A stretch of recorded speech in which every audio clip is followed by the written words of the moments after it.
अस्सलाम वालेकुम दोस्तों। लफ्ज़ एस्टेब्लिशमेंट जहाँ भी आता है मेरी ज़बान उधर से लड़खड़ा जाती है। उसकी वजह क्या है?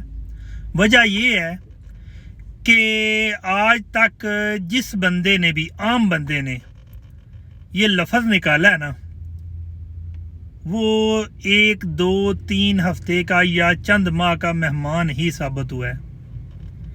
लेकिन आज मैं गुज़श्ता रोज़ हामिद मीर सहाफ़ी जर्नलिस्ट, उसकी एक कॉन्फ्रेंस, एक कोई ऐसा मौजूद थी जो है ना तकरीब, उसमें तकरीर सुन रहा था जिसमें वो directly general Bajwa, general Pasha और एक और जो है जनरल है DGISI उस वक्त के, उनका जिक्र कर रहा था।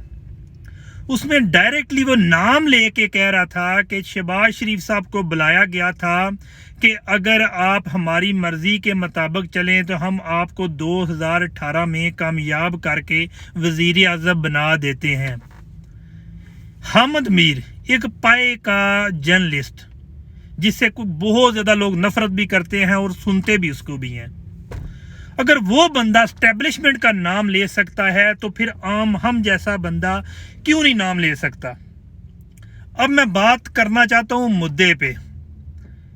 बिलाशुबा पाकिस्तान में वोट जमहूरियत के नाम पे लिया जाता है, लेकिन एक्चुअली वो जमहूरियत नहीं है।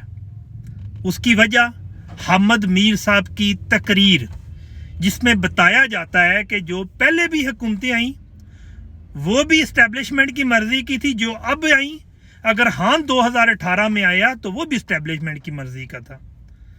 क्या हम इसी तरह अपने मुल्क को चलाते रहेंगे?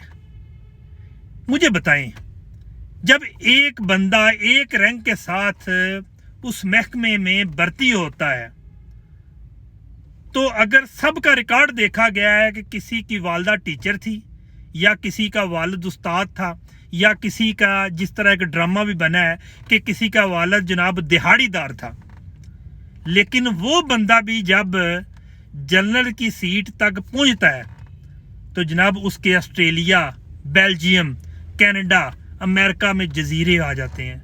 वो कैसे आ जाते हैं?